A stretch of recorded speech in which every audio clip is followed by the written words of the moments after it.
looks like we've got a couple of good players, including Nico Alabas. And the last time we had an international championship, Nico went and won it. Yeah, not too shabby. So trying to do the back-to-back, the repeat, doing well already so far in the tournament. We're actually doing another round 4 game here today because the players are mostly on their lunch break, apart from these two players who we've held back. They've had their lunch early. Now they're ready to go and get back into the action. So I'm sure they're excited to get back into the swing of things. They've been waiting around for a little bit, but this means that we have non-stop action here while the other players are waiting for their 5th round. Yeah, just because the players have to have a lunch break does not mean the stream has to have a lunch break. We can keep bringing the games, and it's really nice seeing these previous international champions coming out. Oh yeah, and they just good. You know, we saw Nico winning the Oceania Internationals a couple of years ago at this stage, and now we're bringing them onto stream. But we're not bringing them back to stream because they're a former international champion. We're bringing them back because they're a really good player who's 3-0.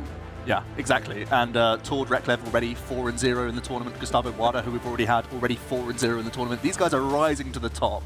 A few other big names as well. Just a quick update. Frank Persic already 4-0 as well. Gabe Smart also. So a lot of good players already sitting on those 4-0 records. A ton of other great names in contention as well with the 3-0-1, 3-1 records. Doing very well so far. So we are starting to see just how skill intensive this format is. The names that we've seen over and over again at the top tables are continuing to thrive here. Absolutely, and it does seem like Nico is, talking about skill intensive. It looks like Nico is another European player who has brought that Rapid Strike Urshifu / Inteleon / one of every other card they printed deck. Yeah, this is similar to something that we saw Tord and Gustavo playing earlier on in the day. So once again, having to find lots of different avenues and different win conditions throughout the game. You have spread at your disposal, you have weakness coverage at your disposal, and 1 prizes when need be, as well as that Medicham V for some extra sneaky plays when needed. So a really nice deck to see here, and Ty on the left here, he is going to be playing Sylveon VMAX as well, so another toolbox deck coming out here. I am delighted. Sylveon VMAX, another one of those decks I've got a massive soft spot for. It does damage based on the number of different types of Pokemon you've got on your bench, so it's a super awkward one because you have to bench a lot of different Pokemon, but Toolbox, I've been playing Toolbox decks for years. They are so awkward to play, but it seems like EUIC 2022, this is the tournament of the Toolbox decks. We've got Arceus in there, obviously, but we've got Galarian Moltres V, we've got that Crobat V Max that we've seen other players play, Auxiliaries sitting there chilling, and then obviously you've got Sylveon itself, which does hit weakness on Rapid Strike Urshifu, because Fairy Pokemon, nowadays in the trading card game, they're not their own typing, they are Psychic type Pokemon, which right now, I think, Ty's probably quite happy about. Yeah, seeming like a really good call right now, having that little Psychic package in there.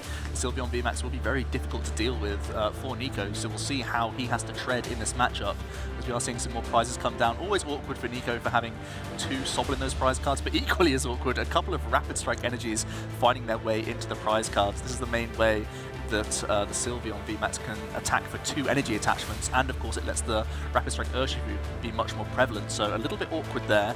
So we'll see how he tries to navigate that as we are going to be getting into another round 4 game. We've already just seen a lot of great action from Eleanor and Pablo, but we are having our second round of round 4 here to go. Both these players sat on 3-0 records and trying to continue that amazing run.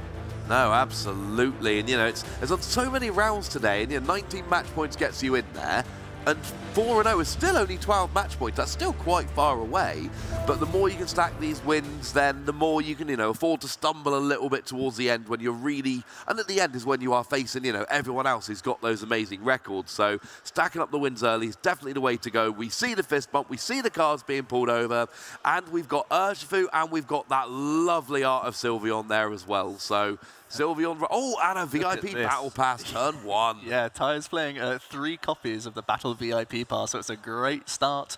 They also have that Sylveon V already established, so I imagine we're going to see some more setup Pokemon coming into play here. There is an Arceus V-Star line as well as an Octillery package in Ty's deck. These are some great cards to get down early, but already we're seeing a very decent start. The VIP Pass for a couple of basic Pokemon. You can end your turn on a Dream Gift that can guarantee you something like an Evolution Incense, and that opens up the door for that Starbirth. So a fantastic opener here already, just from 1 action, and there could be even more to come here. Looks like they're eyeing up a Quick Ball.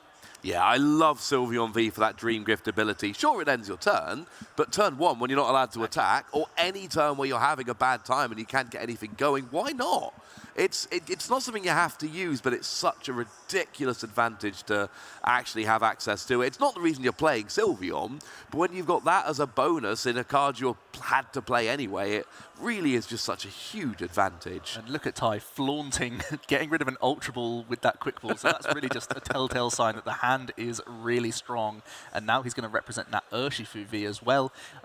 Nico is playing the bench protection, I believe. Actually, no, he isn't. So unlike some of the lists that we've seen earlier on where there is that Manaphy, I'm not actually seeing it in Nico's list. So this could be another way that Ty can try and attack Nico's board. No, we got Rapid Strike Urshifu in both the decks, but we have Manaphy in neither of the decks. So once again, those Rapid Strike Urshifu are going to be able to go a little bit nuts. We do have a big charm on the Sylveon V, giving it that little bit of, just 30 extra HP, but that can make the difference. And like we said, ending that turn on a Dream Gift, any item card you like. And it does have to be an item card, not a support or anything like that. But it's just, hey, instead of passing the turns, you want whatever item you like. And you called it, Joe. It is an Evolution Incense. Evolution Incense has to be the strongest pick most of the time for Ty here, because it gets you Arceus V-Star, which gets you any 2 cards. And that is completely wide open. And despite not getting an energy drop, Ty actually does play 1 copy of Melanie in his list, so he could still do those shenanigans that we see many of the Arceus Inteleon builds go for, where you go for an energy drop with the Melanie and crack on with a turn attachment as well. So Nico may feel safe here, but he's actually not. Oh, we could be seeing a really nice turn. And if you look at, Ty's board there, you've got a water Pokemon, a colorless Pokemon, a fighting Pokemon, and a darkness Pokemon, really building up those different typings. Sylveon is often referred to as a rainbow deck because you need that rainbow of different colors, and it's going quite well. It does mean it's awkward because if you put a second Sylveon down, or a second Urshifu down, then all of a sudden you're taking damage off the board to do so. But when it works, it really is wonderful. And if you're sitting at 3-0, it's probably working. Yeah, and Nico taking his time looking through prize cards. Can't be too happy to see 2 of his Sobble in those prizes. It is the backbone of his own draw engine. So we'll see what else he can piece together this turn. Typically, Keep Calling is a really good end of turn play that you can go for on those openings. He may look to make a sort of strafe attack instead with the Rapid Strike Urshifu to get it out of the line of fire if he has energy in his hand. We'll see if he has any supporters to play here as well. Looks like the Bird Keeper is a great way to protect his Urshifu a little bit better here, as he can draw an additional 3 cards. While doing so, he has picked up an energy, so he could at the very least get a second Sobble down here and maybe even more Urshifu.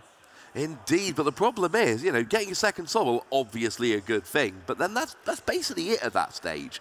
If 2 Sobble are prized and 1 Sobble's been knocked out, then that 1 remaining Sobble, that's all you're going to have. I mean, until you start pulling off, I'm assuming there's one of Clara. Of course, there is always a one of Clara. There's always a Clara. Yeah. So it's going to be probably the Remoraid alongside this Sobble, as long as it's available, and maybe there was also another Urshifu drawn off the Bird Keeper, I believe, and Nico chose not to put that into play because he's not feeling too vulnerable against any boss's orders when there are currently no energy on Ty's board. So he can feel safe enough with just 1 2-prize Pokemon in play right now, hoping that it's going to remain safe this turn. Absolutely. I mean, Sylveon can do 60 damage for 2 energy, so that is potentially an option here to take an early KO on the Sobble. It's not really what you're looking for, but could be an early KO there. It's not why you're playing Sylveon, but it's an option. Yeah, it can't be bad at all, and just kicking off a prize race, removing a Sobble from play when you know your opponent has prized at least 1 can't be a bad thing here. And we immediately see the Evolution Incense. You've got to think that it's going to be for that Starbirth from the Arceus V-Star, as long as it's not already in the hand. You can also go ahead and look for things like Octillery, which is no bad thing to search throughout the game as well, and that's actually going to be the choice here for Ty. That might mean that we are seeing an Arceus already in the hand, and this could mean we've got a really big turn coming up. There could be potentially even a Melanie Rapid Flow turn here from the Urshifu on the bench, and that's what Octillery is going to go ahead and find and put that straight into the hand. You certainly don't want to be attaching that to your Octillery. But what else can we see here? There's a Starbirth, we need some switch outs, but there could easily be an Urshifu coming out here. I mean, a G-Max Rapid Flow at this stage of the game would be devastating for Nico, because you take out the Sobble, leave 1 Sobble remaining, take out the Remoraid, so now there's going to be no Octillery. And, we've seen these toolbox decks quite a lot already this weekend. the fact of the matter is, if you're sat there and you haven't got access to your shady dealings and you don't have access to your auxiliary, your game is not going to be going that well. You're not playing a lot of draw supporters. You are relying on Pokemon to get you what you need. And if they're off the board, it's going to be a very, well, I was going to say it's going to be a long game, but it's not. It's going to be a short game and you're going to lose. Well, look at this, grabbing Water Energy and Melanie. So you can see the intent here from Ty. He's going to look to discard that Water Energy in any way he can, hopefully with some Ball Search. It looks like he's not going to be going for the Rapid Flow line. This is just going to be a more conservative Sylveon line by the looks of things and just initiating a prize race if needed. He could just be attacking with, as you said, that 60 damage attack early on with that Sylveon, and even just Melanie to his bench Urshifu and prep it for a future turn. Yeah, and I like this. I like the way we're going here, because we said, Sylveon hits Urshifu for weakness. So, yes, you can pull off that big, impressive play with G-Max Rapid Flow. That's absolutely on the table. But the fact of the matter is, that's awkward, because then you discard the energy and you're looking for, all right, what's the next play? Whereas with Sylveon, you attack, what's the next play? Use a VMAX to start taking out Urshifu. And actually, although it's not quite as fun a splash play to begin with, it's probably more sensible over the next couple turns. Yeah, and I think this is just like the guaranteed line. Ty not wanting to miss a beat at all. Happy with the magical shot here to take a KO. Nico just making sure that that's what the attack does. It's a vanilla 60 damage, no other text involved at all, does the job in this instance, and it does initiate that prize race. Wasn't able to take a Rapid Strike energy, which is a shame. So although from Nico's perspective it looks like that Urshifu is being threatened, but actually there's no way that Ty can pull it off next turn.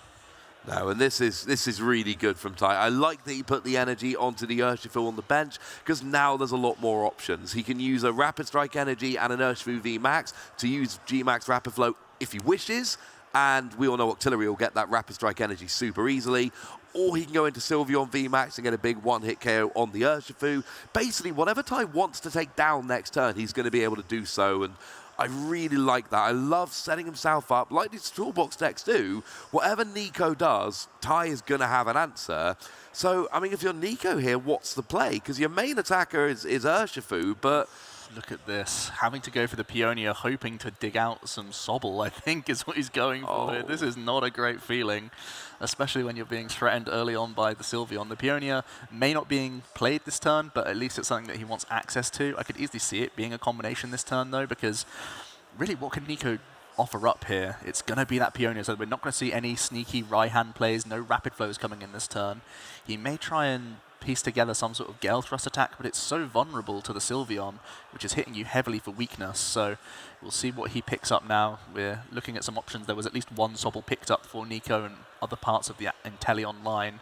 But this is just a matchup that's, you know, not common. You know, you're not expecting to see the Sylveon VMAX all too often, and Nico's toolbox isn't really geared to deal with the Sylveon VMAX. no, it really isn't. And we heard, you know, our lovely American casters were chatting a little while ago about Whimsicott V-Star. And there's a very similar thing kind of going on here. Weak to metal, well, metal Pokemon, you know, there have been times in the Sword and Shield era where you could not play anything weak to metal because Zacian was everywhere. That's not where we are at the moment. And these V-Maxes have very high HP. If you're not being hit for weakness, it is extremely difficult to actually be KO'd in one hit. So you've got that little bit of extra time. I do worry, you know, Ty's playing a 2-1 Sylveon VMAX line. It's a very thin line. You know, if the one Sylveon VMAX ends up prize, that's potentially a bit of an issue. But because you've also got the 2-1 Rapid Strike Urshifu line, and you've got your 1-1 Arceus V-Star, it does leave you at the mercy of prizes, but it also gives you really nice options. And when you're not hit by the prizes, like Ty isn't this game, you know, he's got so many options to pivot into next turn if he wishes. Yeah, and Nico is going to go ahead and fire off an Evolution Incense. Looks like he's getting his own Octillery developed here, and he's going to be able to use one Rapid Strike Search this turn. He's already got the energy established onto his own VMAX, and he is clutching onto a Scoop Up Net in his hand already. So this is just going to be a Rapid Strike Search, prepping for a future turn, as he has already got that energy drop. Nico does have a second Urshifu V in hand.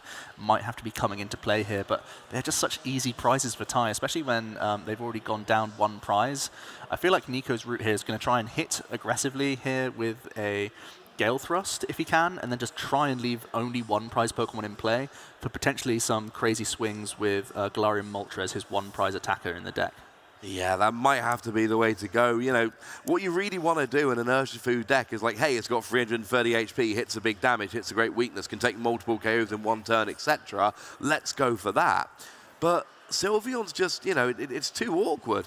Unlike here, you're bringing out your big free prize VMAX, you're not KOing Sylveon V. And this does not feel good. If Tai is able to piece together a KO here with his VMAX, he then is very likely to take off of his prize cards Rapid Strike Energy for a Gmax Rapid Flow to close out the game, because Nico has many single prize Pokemon that he can put into play. But we're actually going to see an Avery to kick things off here, drawing 3 cards and giving Nico a difficult decision straight off the bat. Absolutely. One thing that must be pointed out, if I'm remembering correctly, Sylveon is actually a Rapid Strike Pokemon. Yep, absolutely. Which means that even though there's only one in the deck, Octillery will search it nice and easily, so it's just any energy that Tai is looking for here to guarantee that attack. And there's a huge hand size for Tai right now. There's no doubt that he's got at least energy in hand and that Octillery can do the rest for him. The Avery is actually a bit of an interesting one, because now it gives Nico an option to scoop up net and remove some prizes from play, which gave, you know, Tai had a really easy prize map, which was going to be knock out this VMAX this turn, thanks to weakness, and then just have a Gmax Rapid Flow to take the final 2 prizes. This Avery now opens the door a little bit more for Nico to, you know, do some shenanigans with some scoop up nets, but we'll see how it affects Tai as he does go straight into the Sylveon VMAX, that max Harmony attack, doing 70 plus 30 for each different type of Pokemon on their bench. Currently doing plenty to get a 3 prize KO here. Thanks to weakness. Does he want to make any other actions this turn? Looks like he's going to go for a quick Rapid Strike Search. Why not at this point? He could grab himself a Urshifu VMAX to hand if it's not already there developed. He's actually going to grab a Fan of Waves here. That doesn't seem to be the strongest option. Yeah, it is going to be that Urshifu VMAX. Makes the most sense to me. It's a pretty safe attacker on the board right now. May as well get it developed just in case there is any other hand disruption coming out from Nico. Yeah, and you've said yourself, Gmax Rapid Flow can win the game next turn in lieu of any, you know, scoop up net, etc. from Nico. Well, if you've got the VMAX and you've got Octillery that can search out the Rapid Strike Energy, there's not really anything Nico can do to stop the attack other than trying to take Pokemon off the board. But if you're taking off Pokemon from the board that you want on the board to stop your opponent winning the game, that's not a good thing for you. Yeah, it's not like, aha, I've got you now. It's more just like, I really don't want to do this, but I kind of have to, as we're going to see a big 3 prize turn here for Tai. Is he able to take a Rapid Strike Energy off prize cards? Because he's got 2 of his 3 prize, and he has been able to grab one. So that sets him up really nicely for that Rapid Flow play to end out the game here. And Nico is put in a really dicey spot. That Sylveon is heavily damaged, so it should be easily dealt with here this turn if he is able to establish a VMAX. So we'll see how that goes. He does need to get himself a Choice Belt to change that math, if possible, to get over the line on this Sylveon so far, but it is possible for him. It is possible, but I've just got to go back to, I mean, does Tai really care?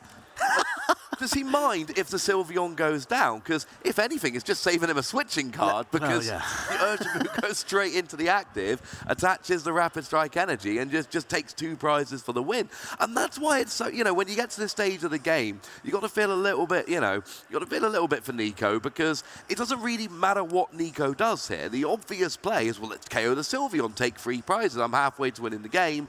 But because Ty's got that other attacker set up with 2 prizes remaining, it's too well set up, and and that's what Nico thinks as well. Nico scoops game 1, and Tai does take the lead 1-0 with, of all things, Sylveon VMAX. And that was convincing. I mean, Nico's deck is built to handle many situations, but Tai there really breezing through with the Sylveon. Such a difficult Pokemon for Rapid Strike Urshifu to get over. And Nico doesn't really have many other attacking options, especially early game. He has a Moltres, which comes into play later on, and they've got the Medicham for sneaky KOs here and there, but outside of that, you are, at the core, an Urshifu VMAX deck, and that just does not stack up well against Sylveon. But Tai, he had a crazy start. He got himself that VIP pass, was able to end his turn on a Dream Gift, then was able to Starbirth and do all sorts of shenanigans with that Melanie as well. Everything went in Tai's favor that first game, so really awesome to see his deck in action and really strutting its stuff. Yeah, that was absolutely beautiful. Loved seeing that Sylveon coming out. And I think what we might have found is the counter deck. This is the next step. There's even more Pokemon in the toolbox, and the Psychic types coming in now. It was a really great call from Tai already to be adding that into the deck when Urshifu, you know, there were murmurs of it, and sure, it did really well in Liverpool, but that was in the hands of one of the best players in the world, literally a world champion, and you know, to say I need to counter this deck, even if there's only a handful of very top players playing it, it means, you know, you're backing yourself to get into those top tables so you can start hitting them in the first place. And yeah, the Sylveon's paying dividends so far. I mean, you've said yourself, Tord, I think you said sitting at 4-0, Gustavo sitting at 4-0. Yeah. So, and Robin, I think you said is... Robin's doing well as well, yeah, he's up there. So these players are probably going to make day 2. Yeah. Let's be honest with you. We know it's a good deck. We know they're good players. We know they're off to a good start. At this stage, they've got to be some of the favourites to get up to day 2. So if you cannot beat that deck, you're probably not winning this tournament. Yeah, Nico, actually with some even more awkward prize cards, he prized both of his dark single prize Pokemon. So he basically is forced to attack with the Urshifu VMAX again this game, which is going to be a little bit awkward for him. Of course, he does play that Peonia supporter to help dig out some of those Pokemon, but in the early turns, there's no guarantees that you're going to hit it off of just the 3 cards that you're able to see. So very awkward already for Nico in this second game, as it looks like he has opted to go second, allowing Tai to go first again.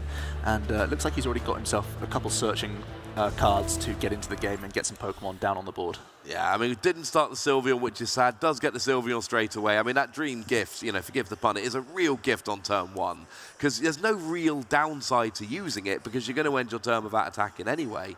Now we get the Crobat drawing a bunch of cards, and again, you've got different typings of Pokemon going on. The only thing that worries me about Ty's deck is your 2-1 Sylveon, 2-1 Urshifu, 2-1 Crobat. It's a 2-2 Arceus. Yeah, it's a 2-2 Arceus V-Star, yeah.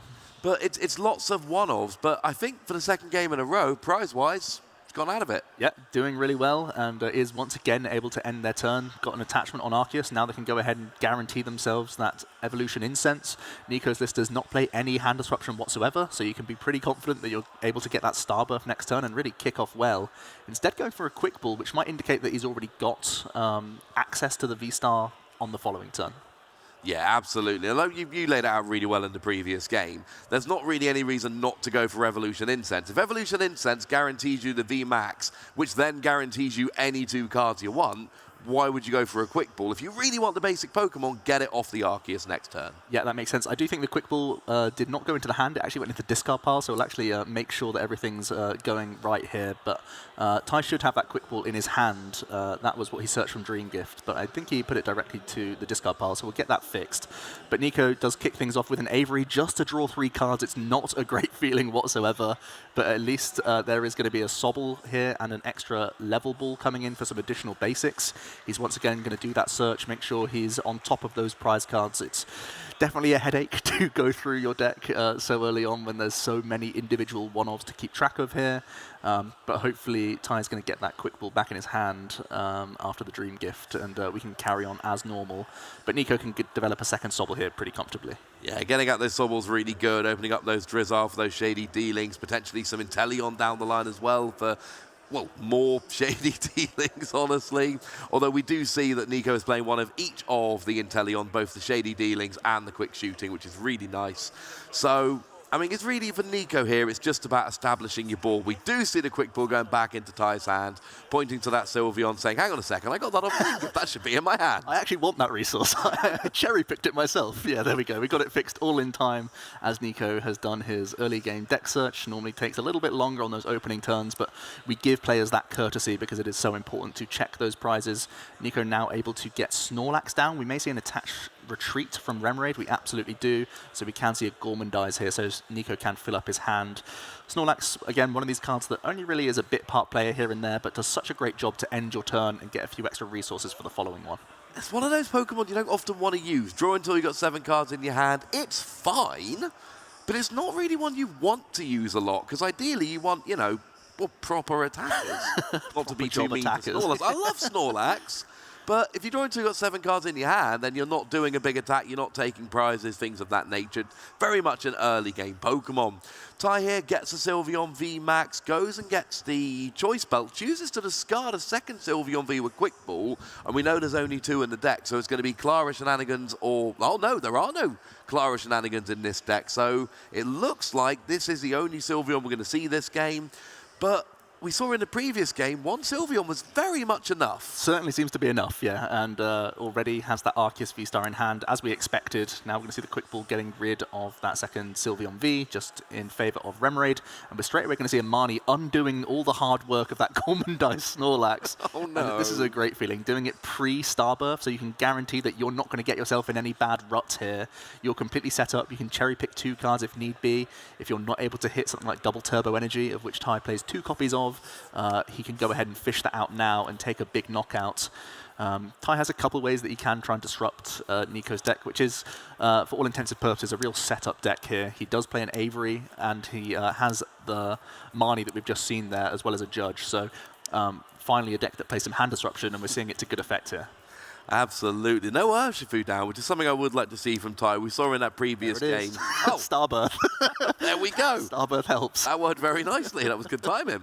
And that Double Turbo Energy. It's a cup, you know, searching special energy has always been a difficult thing to do, and that's why we see things like Starbirth being so good, because searching special energy is difficult, but not with Arceus, apparently. So we see Ty there, taking a KO on the Snorlax, going up by 1 prize, and just, you know, taking the lead in the game. Yeah, and look at this. He's got his Sylveon VMAX basically ready to rumble. That Urshifu threatening Nico's board as well. He's once again gone ahead in that prize race, which is so helpful to him. And Nico once again is on that back foot because he's in that position where he probably needs to start initiating the prize race. He doesn't have his Dark Attackers available to him, as you can see in those prize cards. He's basically forced to attack with Urshifu or Urshifu VMAX. Neither of them feel great. Possibly just 100 Furious Blows this turn, so you're only giving up a 2 prize card Pokemon would be your best option here, because Ty, for all the Pokemon he is playing, he's choosing not to play a Dunsparce or anything like that to protect his board, or protect his Arceus from having weakness. So in this case, we'll see if we're going to see any Raihan and potentially some 100 Furious blows coming in this turn.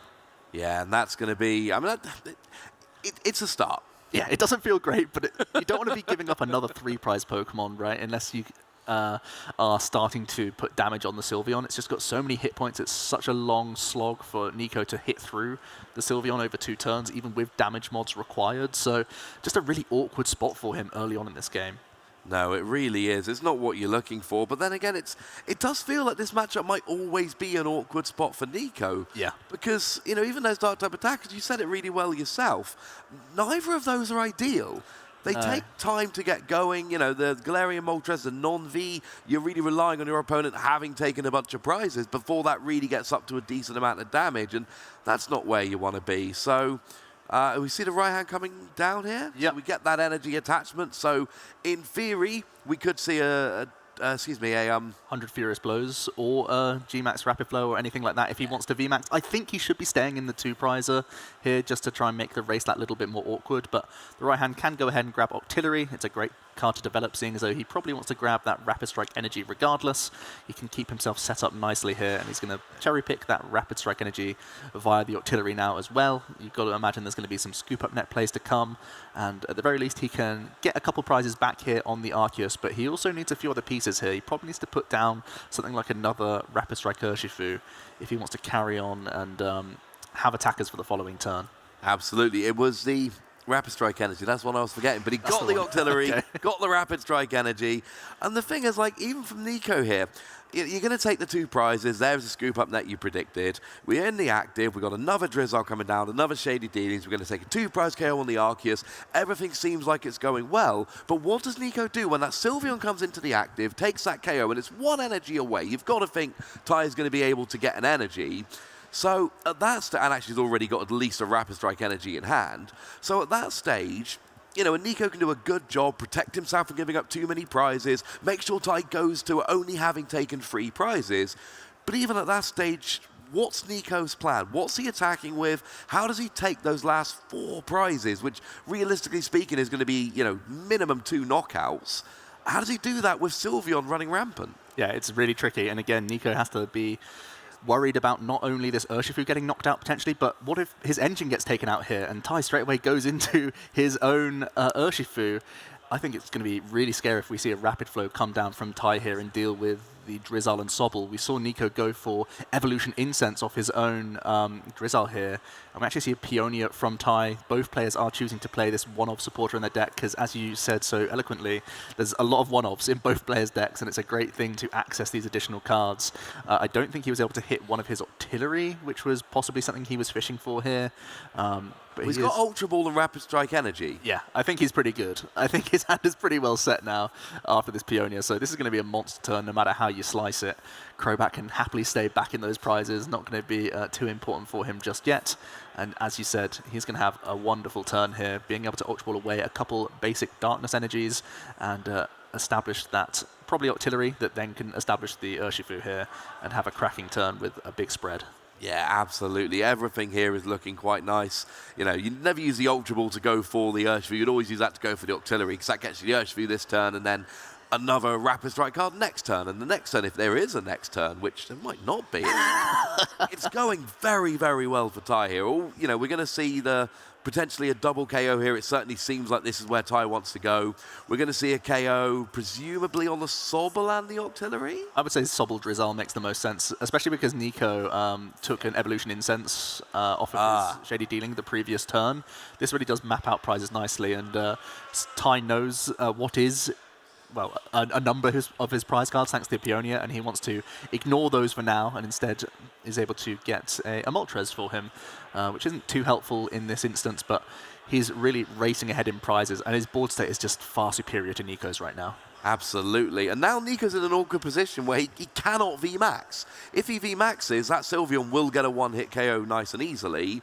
So you need to kind of try and navigate your last 4 prizes in a Rapid Strike Urshifu VMAX deck without using Rapid Strike Urshifu VMAX. Pretty tricky, yes. I think you'll find that's not the easiest, especially when your engine has basically been wiped out. The Artillery is only getting cards that you don't really want to see at this point. You don't really want to grab your VMAX because there's already a Sylveon almost like checking the Urshifu VMAX from coming into play altogether. It's threatening an easy response KO to finish the game here.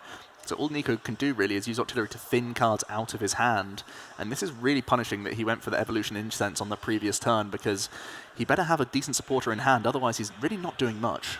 No, that Evolution Incense would have been perfect, searching out an Inteleon to evolve that Drizzle. But, like you said, both got taken down by the G-Max Rapid Flow. That Artillery is not giving anywhere near the same amount of value, given that Evolution Incense was already in hand. So for Nico here, it's one of these awkward things, and you get this in Pokemon. Sometimes you get very bad matchups, and it forces you to think, how am I going to do this? I cannot do my regular play is not going to work. It's not going to take me to victory. So what can I do differently? What other attacks have I got? What other Pokemon have I got? And the answer is, for Nico, I mean, there might be a Hooper in there somewhere. It's 90 damage. No, Hooper's prized as well. Oh, Hooper's prized as well. Hooper's prized, Moltres is prized. I really don't know what options he has. As you can see here, he might just be Rapid Strike searching for Sobble to try and re-establish some sort of board here, but spying his hand, he just have a ton of Evolution Incense and not many other options whatsoever. I'm not even sure if he has a supporter in his hand. He's kind of just at the mercy of Tai here. He may just launch 100 Furious Blows, and that's pretty much Nico's turn. And then he's at the whim of Tai, finding something like Melanie or any switch out for an easy KO on that Sylveon. So he's really in control of this game. Absolutely, and Tai does have a Crobat on the bench, which is very much in range of 100 Furious Blows with the weakness. So potentially with some gusting, you know, with a boss's orders, that is 2 prizes for Nico. But then where are those last 2 prizes coming from? I mean, if Nico KOs the Crobat and the Artillery, you've still got to take down one of those VMAX Pokemon, neither of which are really in range. You know, if you don't VMAX, if you're not hitting for weakness, which seems to be where we are in both cases, then you're not really putting any pressure on either of those VMAXs, and Tai, probably not coincidentally, has not left a map that doesn't involve KOing a VMAX. Yeah, absolutely correct here. Let's see, there's already a switch in hand, so it's time for Tai to get finally aggressive with this Sylveon. Already has a couple energies and a Choice Belt attached, so easily going to be getting a knockout here, thanks to the weakness, no doubt. Is that third energy needed? You know, I mean, this is a crazy board state. He's even throwing a Judge into the mix as well. Absolutely a huge pitfall for Nico here, as again, his hand was just full of Evolution Incense. Ty's going to force a fresh hand of only 4 cards for Nico to try and mount a comeback with, and there's going to be a massive Sylveon staring him down with just 1 prize remaining. So really strong turn here from Ty. I think the only thing better would have been something like a Melanie to his benched Urshifu just to be threatening a Rapid Strike the following turn, but his board state is far stronger than Nico's, and he's going even further ahead in this race. Yeah, I think this is probably the turn where Nico's just out of options, really. Ty's going to go down to 1 prize remaining. Sylveon, unlike so many other Pokemon in the format, there's no discarding energy when you attack. There's no you can't attack the following turn. Sylveon can just sit there and keep attacking with those free energy. So assuming the KO comes down here, and you've got to assume it does, Nico's going to be left with an Octillery and a Sobble, no attacking options. Ty's going to have a good attacker out with 1 prize remaining.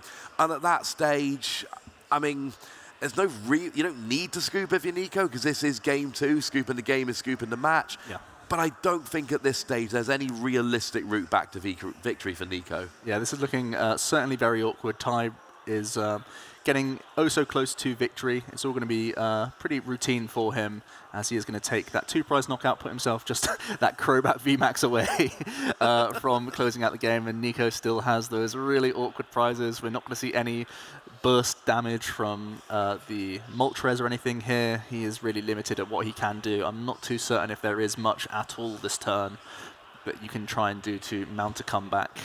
Maybe some sort of stalling plays with a Boss's Orders is your best option, but even then there's Rapid Strike Pokemon with Urshifu, and there's nothing to say that there isn't a Tower of Waters in Ty's deck, so this is just a really awkward spot for Nico. I'm not seeing an easy way out of this. He needs a few turns of breathing room, and he's just simply not going to get it.